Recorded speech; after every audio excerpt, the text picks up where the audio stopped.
ಮಾದರಸ ಮಾದಲಾಂಬಿಕೆಯರಿಗೆ 4 ಮಕ್ಕಳು. ಮೊದಲನೆಯ ಮಗ ದೇವರಾಜ, ಎರಡನೆಯ ಮಗ ಬಸವರಾಜ, ಮೂರನೆಯ ಮಗಳು ನಾಗಲಾಂಬಿಕೆ, ನಾಲ್ಕನೆಯ ಮಗ ಪ್ರಭು ಈಶ್ವರರಾಜ. ಈ ಈಶ್ವರರಾಜನ ಬಗ್ಗೆ ಒಂದು ಶಾಸನವನ್ನು ಆತ ಮಾದಿರಾಜನ ಸುತ ಎನ್ನುವ ಆಧಾರವನ್ನು ನಿಮಗೆ ಇಲ್ಲಿ ಕೊಡುತ್ತೇವೆ. ಶ್ರೀ ಬಸವೇಶ್ವರರು ತಮ್ಮ ಒಂದು ವಚನದಲ್ಲಿ ಅಣ್ಣ ತಮ್ಮ ಹೆತ್ತಪ್ಪ ಗೋತ್ರವಾದಡೇನು ಎನ್ನುವ ವಾಕ್ಯವನ್ನು ಬಳಸ್ತಾರೆ.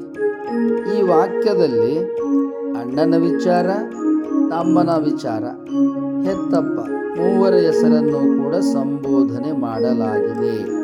ಮತ್ತು ನಾಗಲಾಂಬಿಕೆ ಶ್ರೀ ಬಸವೇಶ್ವರರ ಸಹೋದರಿ ಎಂಬುದು ಎಲ್ಲರಿಗೂ ತಿಳಿದ ವಿಚಾರವೇ ಆಗಿದೆ.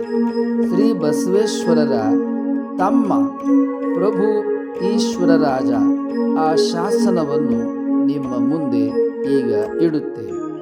ಮಾತೇಂ ಪ್ರಭು ಮಾದಿರಾಜನ್ ಊರ್ಜಿತ ತೇಜಂ ಉತ್ತಮದ ಅಗ್ರಹಾರಂ ಮಣಿಂಗವಳ್ಳಿಯ ಮಹಾಪ್ರಭು ಈಶ್ವರ ದೇವಂ ಪ್ರಮುಖ ಅಶೇಷ ಮಹಾಜನಗಳಿಗಂ ಧರೆ ಪೊಗಳಲು ವಿಪ್ರ ಕುಳದೀಪನ್ ಉಪಾರ್ಜಿಸಿ ತಂದು ಇತ್ತನ್ ಈಶ್ವರಗಳಿ ಶಾಸನ್ ಊರ್ಜಿತ ಹರಿತ ಕುಳಾಗ್ರಣಿ ತಾನೇ ಮುಖ್ಯವಾಗಿರೆ ವರ ವಿಪ್ರ ಪಂಚಶತರಾಜಿಗೆ ಪೂಜಿಸಿ ತದ್ದವಾಡಿ ಸಾಸಿರದೊಳಗೆ ಒಳ್ಳಿತಂ ಶಶಿ ಸೂರ್ಯರುಳ್ಳಿನಂ ನೆಗಳ್ದಂ ಮಹಾಪ್ರಭು ಈಶ್ವರ ದೇವನ ಆತ್ಮಲಕ್ಷ್ಮಿಗೆ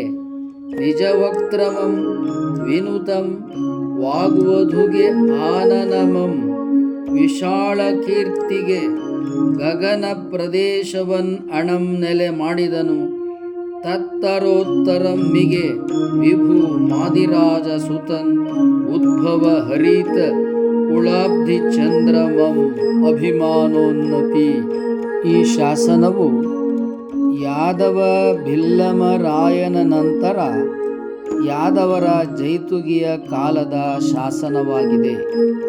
ಚಾಲುಕ್ಯರು ಕಲಚುರ್ಯರು ಕಲ್ಯಾಣ ಸಾಮ್ರಾಜ್ಯವನ್ನು ಆಳಿದ ನಂತರ ಕಲ್ಯಾಣ ಸಾಮ್ರಾಜ್ಯವನ್ನು ಮೊದಲಿಗೆ ಆಳಿದವರು ಯಾದವ ಭಿಲ್ಲಮರಾಯ. ಯಾದವ ಭಿಲ್ಲಮರಾಯನ ನಂತರ ಜೈತುಗಿ ಪಟ್ಟಕ್ಕೆ ಬರುತ್ತಾನೆ. ಆ ಕಾಲದಲ್ಲಿಯೂ ಕರ್ನಾಟಕ, ಕಲ್ಯಾಣ, ತರ್ದವಾಡಿ ನಾಡು, ಬೆಳವಲನಾಡು ಇವೆಲ್ಲವೂ ಕೂಡ ಯಾದವರ ಆಳ್ವಿಕೆಯಲ್ಲಿ ಒಳಪಟ್ಟಿರುತ್ತದೆ. ಆ ಕಾಲದ ಶಾಸನ ಮಾದಿರಾಜನ ಸುತ ಈಶ್ವರ ಪ್ರಭು ಮಹಾರಾಜ ಎನ್ನುವ ವಿಚಾರ ಈ ಶಾಸನದಲ್ಲಿ ಸಿಗುತ್ತದೆ. ಶ್ರೀ ಬಸವೇಶ್ವರರು ಮಾದಿರಾಜನ ಎರಡನೆಯ ಮಗ, ದೇವರಾಜ ಮೊದಲನೆಯ ಮಗ, ಮೂರನೆಯ ಮಗಳು ನಾಗಲಾಂಬಿಕೆ, ಕೊನೆಯ ಪುತ್ರ ಈಶ್ವರ ಪ್ರಭು ಮಹಾರಾಜ.